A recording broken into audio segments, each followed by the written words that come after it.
Here's a great technique that is brilliant, genius, unbelievable Jewish contribution to dating that gets the wrong publicity.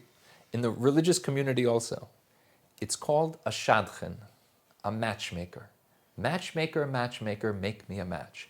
If there's no matchmaker, you're already off to a bad start. Let me talk about the religious community for a second. I go to seminaries and yeshivas here in Israel, and I tell the young men and women, you gotta have a shadchan. You gotta have someone who is in the middle to manage the dating process. And they are so against it. We're not talking about we're talking about religious guys and girls. And they hate this idea of a shadchan.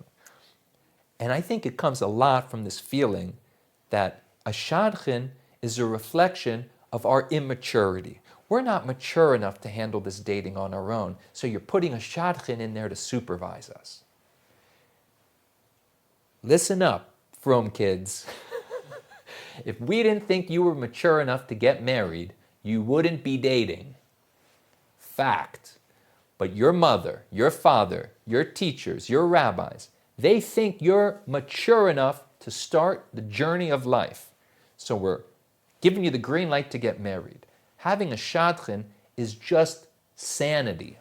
It's just menschlichkeit. Because when you want to break up with Mendel, how are you going to do it?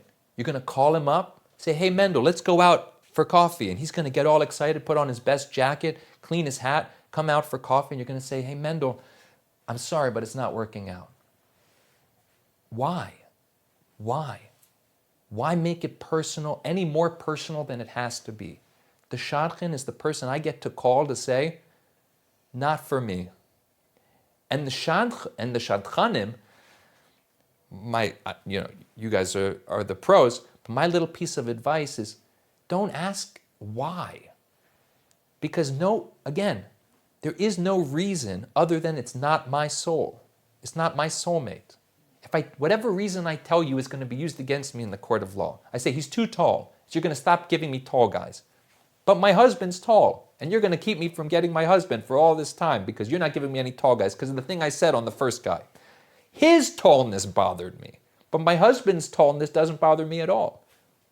My husband's shortness, whatever it is, not for me. Shadchan says, thank you, ma'am, I'll find you another. And then calls the guy and says, I'm sorry, but, she said no. And he says, why? No, what's the shadchan going to say? I don't know. No reason. Just not for you. And he can go find another, and she can go find another.